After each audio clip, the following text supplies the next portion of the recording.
Jerry, kumusta na ang mga kababayan natin dyan sa Bicol matapos ang pananalasan ng bagyong Pipito?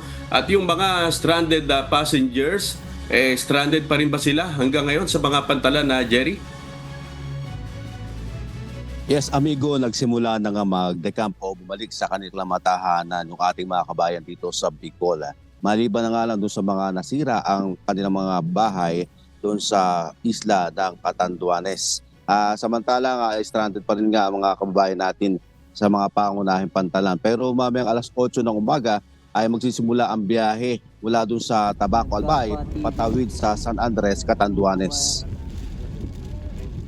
Batay sa tala ng Office of Civil Defense o OCD Bicol, umabot nga sa 262,618 na pamilya o katumbas ng 1,058,221 individual ang naapektuhan sa pananalasa ng Bagyong Pepito sa Bicol Region.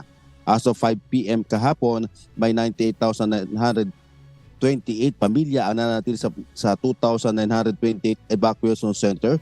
64,373 pamilya naman ang nasa labas ng evacuation center. 8 barangay naman ang napaulat na lubog sa baha, 7 sa Camarines Sur at 1 naman sa Irosin, Sorsogon. Nakapagdala naman ang Coast Guard Bicol na nasa 2,917 stranded passengers sa mga pantalan.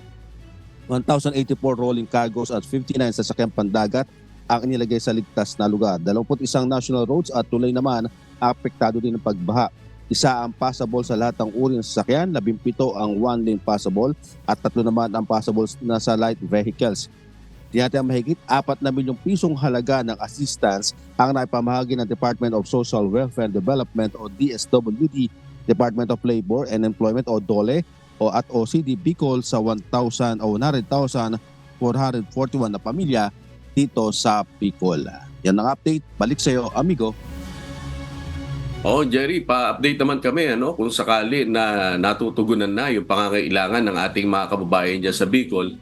Considering na sunod-sunod na malalakas na bagyo ang tumama dyan, kung sila ba ay patuloy na nasusuplayan ng kanilang mga pangangailangan, lalo na yung hindi makapaghanap buhay dahil sira yung kanilang mga bangka na gamit nila sa kanilang panghanap buhay at maging yung kanilang mga tahanan na nasira ditong bagyo o mga bagyo na nagdaan dyan na Jerry.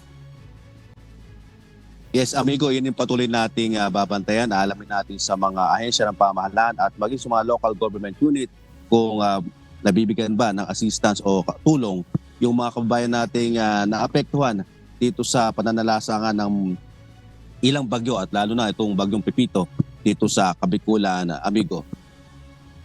Alright, maraming salamat Jerry Galicia, nag-uulat ng live mula sa Masbate City.